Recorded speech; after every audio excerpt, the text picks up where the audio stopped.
suis dans un centre bouddhiste dédié à la pleine présence. Et c'est fou parce que, et ce film en est la preuve, comme j'ai du mal à être simplement présent en fait. Je pense à 1000 trucs. Ça me rappelle un peu les films de Compostelle quoi, où je me demandais pourquoi je filmais, mais là je sais encore moins en fait. Voilà comment ne pas être présent dans un week-end, dans un temple bouddhiste dédié à la pleine présence quoi. Je me fais marrer tout seul et en même temps j'ai envie de chialer ma race. C'est très très bizarre. Alors peut-être que je suis triste et que j'ai envie de pleurer parce que un week-end comme ça ramène à ce qu'on est quoi. Il n'y a pas de distraction hein.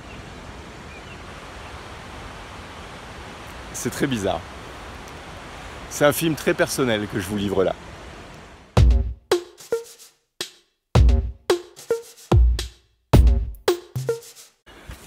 En fait, j'ai réalisé hier, je me demandais pourquoi je filmais pendant mon chemin, là, parce que j'étais tout vénère et tout. Et les 2 minutes pendant lesquelles j'ai filmé, finalement, étaient les 2 minutes qui m'ont permis d'être en pleine présence.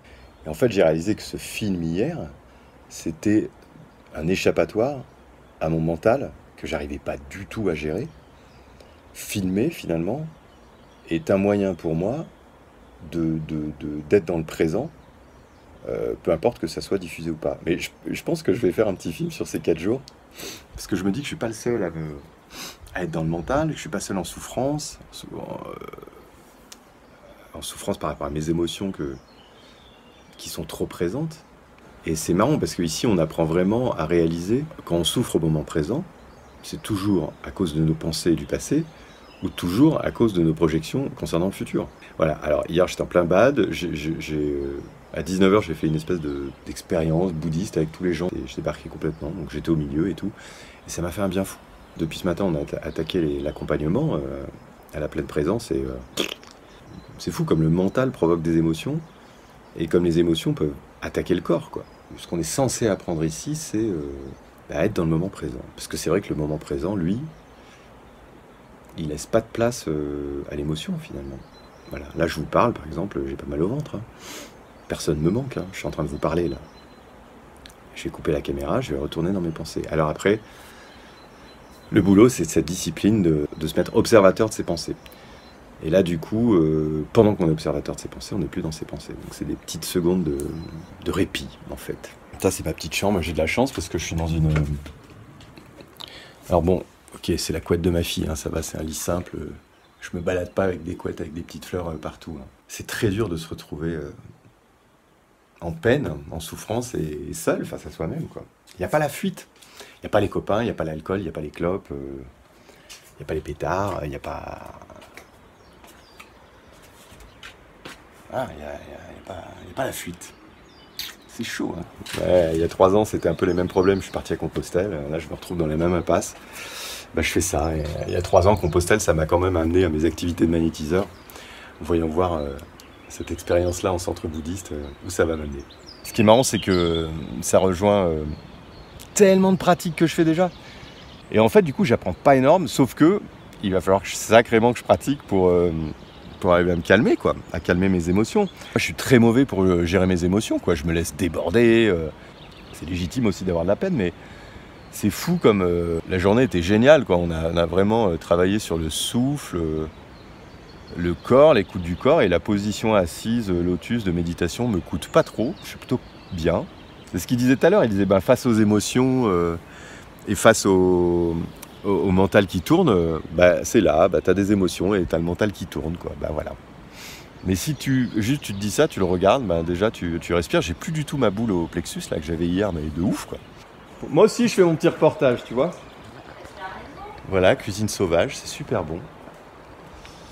T'as bien raison. Et les gens sont adorables. Après, évidemment, je suis dans un cadre génial. Je vais retourner chez moi dans mon rez-de-chaussée, la pratique du zen, si tu veux, bon. Je suis trop heureux de faire cette formation que j'avais pas du tout prévu de faire. C'est ça qui est fou. C'est ça qui est génial, c'est que je suis en train de lire ce bouquin. J'ai besoin de ça, je suis en détresse. On me conseille de faire ça, je lâche, je dis ok, je le fais. Et en fait, je me rends compte que c'est exactement ce qu'il me faut. C'est là qu'on a les cours. C'est là que tous les matins à 7h et à 19h, il y a un rituel. C'est souvent tibétain ou en français. Hier, moi, j'étais là où il y a le livre. Et j'observais ce tapis. C'est un peu hallucinant, hein, mais tout insecte qui se pose sur ce tapis, il reste dans une torpeur et il meurt. C'est un truc de fou. C'est-à-dire que là, ces animaux-là, je les ai vus atterrir hier, pendant la journée. Je l'ai dit, hein, je les ai vus atterrir. Et ils sont morts. C'est assez bizarre, hein, mais bon, vous me connaissez avec les histoires bizarres. Il y a un taux vibratoire dans ce lieu qui est complètement dingue, en fait. Et je m'y sens extrêmement bien, moi. Vraiment, je m'y sens extrêmement bien. C'est tellement ce que je cherchais, quoi. Derrière, là, il y a d'autres cellules. Et là, il y a des gens, ils font des retraites pendant 3 ans. Voilà, autant dire que... Déjà, moi, je pétais un câble au bout d'1 heure. C'est une vraie belle découverte et je me sens bien ici. Les gens sont bien. Jardin du souvenir. Le jardin que j'essaye pas trop de fréquenter. Jean-Paul, notre comment on appelle ça? Comment ils appellent ça, le terme? Un facilitateur. Nous disait non, il n'y a rien qui va être réglé. Hein. Vos problèmes, vous les avez, juste vous les regardez différemment. Voilà, alors désolé pour ceux qui pensaient que j'allais... voilà. C'est pas la pleine présence et la pleine conscience qui vont t'enlever tes problèmes, c'est juste tu les vois différemment, avec un peu plus de douceur. Je vais faire un petit bilan maintenant que je suis arrivé chez moi, suite à ces 4 jours à Shangpa Karmaling. Tout est plus doux en fait. Et puis il y a aussi de la justesse, puisque j'y suis allé pour découvrir des choses et me reconnecter avec un environnement sain au niveau de la nourriture, de la nature. En fait, c'est pas en 4 jours que je vais changer, mais il y a quand même la volonté chez moi de me dire ouais, il faut y aller plus souvent, il faut pratiquer plus souvent. Ça m'a vraiment fait du bien, quoi. N'empêche, voilà, c'est la conclusion. Ces 4 jours à Karmaling m'ont vraiment fait du bien.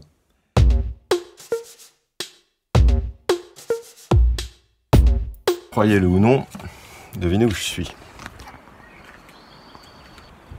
Je suis de nouveau à Karmaling. J'étais super angoissé au départ. J'ai mis longtemps à comprendre ce qui m'angoissait. Et en fait, c'est le fait de me retrouver tout seul face à moi-même. Je pense qu'il faudra que j'expérimente ça jusqu'à ce que je sois plus angoissé de me retrouver tout seul face à moi-même. Je suis tellement en train de résoudre des trucs de fou. Je suis en train de réaliser la chance que j'ai d'avoir pris ce coup de tête balayette dans la gueule, en fait. Et pourquoi je l'ai pris? Parce que les trucs, si tu veux les faire, il faut les faire tout seul. Et moi, il me fallait un coup de tête dans la gueule pour le comprendre. Et donc, je vais faire les trucs tout seul. Putain, cette lumière me donne un air. Ça va être le premier jour de la retraite accompagné. Putain, je suis vraiment un padawan de la spiritualité, quoi. J'ai une grande gueule, mais... ça me fait marrer, quoi. Je me fais marrer. C'est génial de se rendre compte de qui on est, de ses limites, de... T'es le mec, moi je me crois spirituel mon cul, que dalle, quoi. Je savais pas trop pourquoi je venais et... Putain, j'arrête pas de chialer, hein, je suis désolé. Et je crois que j'ai compris, en fait. Moi j'ai toujours un petit côté Jésus-Christ où quand il m'arrive une tuile, je suis vraiment dans une démarche de pardon, de compréhension de l'autre, en fait. Mais du coup, je passe à travers la compréhension de ce que je vis, moi.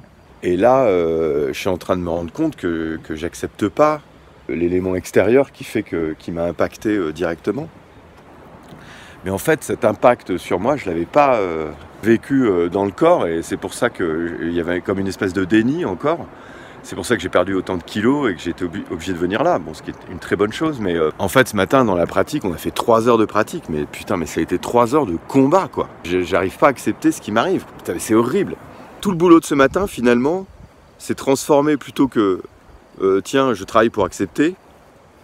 C'était bon, bah vas-y, travaille pour accepter que tu n'acceptes pas. C'était un cauchemar, c'est un combat, c'est épuisant. Et moi, je suis épuisé. Et comme ça fait 1 mois et demi que je mange plus et que je dors plus, bah forcément, en plus dans la méditation, il y a le truc de la torpeur, quoi. on est assailli par la torpeur, parce que quand on arrive à lâcher prise, à lâcher ses pensées et tout ça, évidemment qu'il y a tout qui relâche, et moi je tombe de sommeil, quoi. C'est un boulot de malade, hein. C'est clair que c'est plus facile de boire des canons et de fumer, hein. Et de sortir, hein. Je suis hyper fier d'être dans cette démarche, mais ah, on n'est pas zen comme ça, quoi, ça c'est sûr. Et c'est marrant parce que moi je suis vraiment là-dedans tout le temps dans cette recherche. Et en fait je suis vraiment tout le temps dans cette recherche parce que je suis dans l'incapacité d'atteindre mes objectifs par rapport à cette recherche.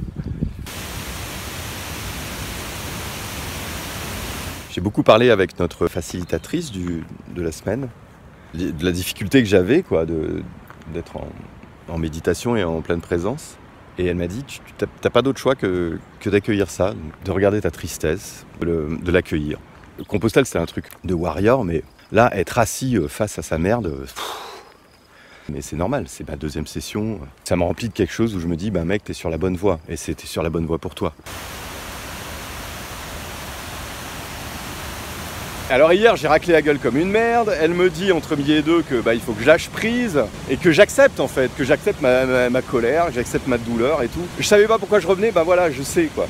Il fallait que j'aille au bout de mon bordel, j'ai vraiment tendance à minimiser les coups qu'on me fout dans la gueule. En fait ça marche pas, moi, ça me fait marrer, c'est déjà pas mal. Et hier après-midi en fait, j'ai fait vas-y, tu t'en fous quoi. Lâche, abandonne, vas-y, ils sont en colère, pense. Le fait de se dire, ok, vas-y, pense, lâche, du coup tu penses moins et t'es moins en colère. C'est un truc de fou. Le bouquin que je lis là de Eckhart Tolle, il dit à un moment, j'adore ce truc. Il dit en fait le moment de pleine conscience, c'est entre le moment où tu vois un truc qui est beau et que dans la tête tu te fais c'est beau. Voilà. C'est beau. Voilà, à partir du moment où tu dis c'est beau, ça devient un souvenir en fait. Et il dit, voilà, le travail c'est de prolonger ce moment-là, avant que le mental décrive comment c'est beau, comment c'est pas beau, et machin. Je suis hyper content. De toute façon, tout le monde est hyper content là. Je veux dire, tout le monde, on galère tous, on discute, puis en plus tu fais connaissance. C'est pour ça que je reste un peu, parce que les gens sont cool, quoi. Il s'est passé 1000 trucs aujourd'hui, on travaillait sur les émotions. En fait, au début, on devait travailler sur des émotions positives. Elle dit, alors oui, vous remplissez d'une émotion positive et vous voyez ce que ça fait à votre corps. J'ai pas réussi, quoi. J'ai pas réussi. J'étais tellement chargé de merde que j'ai pas réussi. Donc voilà, on fait ça 10 minutes. Elle dit, oui, alors voilà. Et puis elle dit, pour ceux qui n'y arrivent pas, elle avait vu que je galérais, vivez vos émotions négatives et voilà. Alors du coup, moi je savais comment faire remonter des émotions négatives, hein. Je fais ça et puis je vois où ça se place. Et puis il y a une pensée qui vient se placer vers les poumons. Et puis une autre pensée qui vient se placer dans le ventre, dans la tristesse.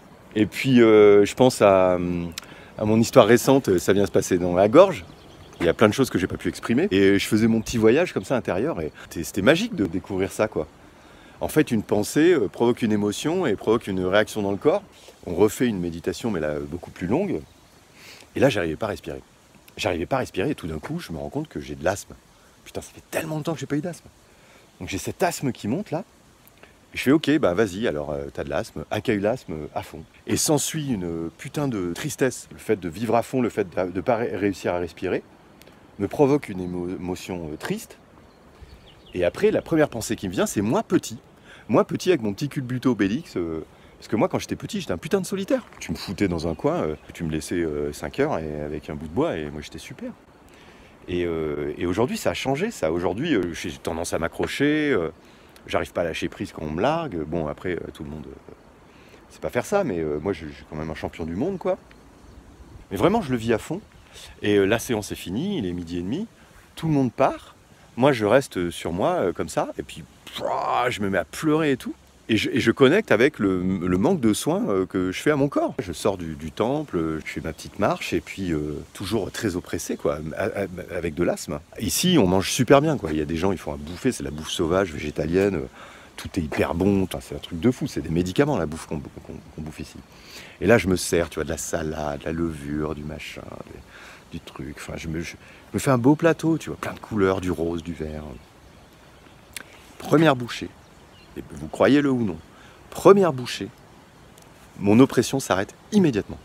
Comme si mon corps avait reconnecté, j'ai des frissons avec de le raconter, comme si mon corps avait compris que que je prenais soin de lui et qu'il me disait merci. Et ça me donne une direction de travail pour moi-même. Il faut maintenant que je m'occupe de ce corps. Si je le fais pas, c'est que vraiment je passe à travers un truc, quoi. On est au dernier jour, ça fait 5 jours que je suis ici. En fait, je me rends compte à quel point je fais un déni de ce qui va pas. Chez moi comme chez l'autre. Et je me rends compte en fait là de la quantité de travail que j'ai pour faire la liaison entre mon cœur, mon esprit, mon âme et mon corps, surtout mon corps. Je crois que le fait d'avoir été malade petit, voilà, d'avoir l'asthme, du coup pas de sport, machin, fait que j'ai fait un déni, quoi. Et du coup, bah, quand tu fais un déni, ah bah, c'est sûr, hein, tu t'endors mieux avec un pétard qu'en te demandant comment tu vas, quoi.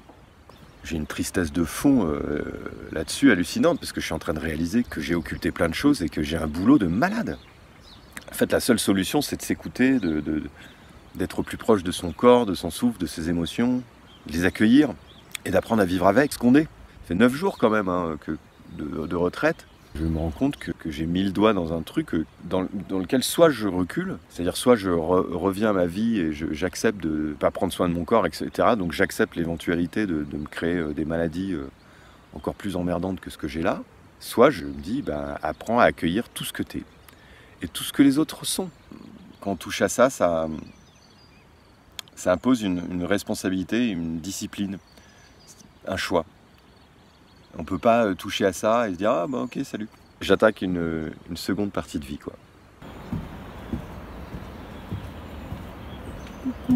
Ce matin, on a travaillé un exercice où en fait on met un tapis et un coussin devant et on rentre en dialogue avec soi-même. Parce qu'on a plein de nous à l'intérieur.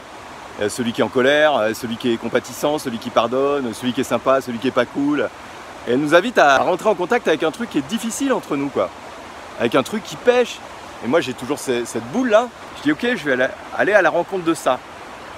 Juste le fait de le dire, je me suis mis à pleurer. Ces larmes là, elles venaient tellement de nulle part et ça coulait, que je me disais tiens, t'es en train d'écouter cette tristesse que tu as rencontré l'autre jour avec cette image du petit garçon et tout. Tu commences à rentrer en dialogue, à écouter ses besoins. Et rien que le fait de dire « Ok, je suis ouvert à tes besoins, j'entends ça », tu te demandes à toi-même bah, de quoi tu as besoin en fait. J'avais besoin de me pardonner pour tous ces sentiments que je laisse pas vivre en moi et qui font que je m'oublie. En fait, j'ai mis le doigt dans un truc, je suis pas là pour faire une psychothérapie quoi. Déjà d'être à l'écoute de ses vrais besoins, de sa vraie colère, de sa vraie tristesse, de ses vrais sentiments. Accueillir cette boule là, c'est ouais ok elle est là. Et rien que le fait de dire ok je t'écoute, putain. Et j'ai pas fini, voilà. Donc c'est un truc extraordinaire ce qui m'arrive dans ma vie. Il y a vraiment quelque chose, et là j'ai envie de pleurer, mais parce que j'ai envie de pleurer parce que je crois qu'il y a quelque chose qui s'ouvre en moi. Et que d'accueillir ce qui est pas bien en moi va me rendre encore meilleur quoi.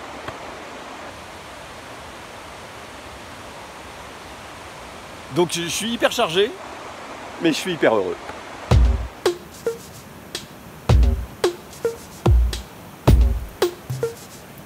Salut les amis, alors une petite vidéo de chez moi pour conclure, parce que depuis la dernière vidéo que vous venez de voir, je suis retourné 2 jours en week-end d'introduction à la pleine présence avec un autre facilitateur.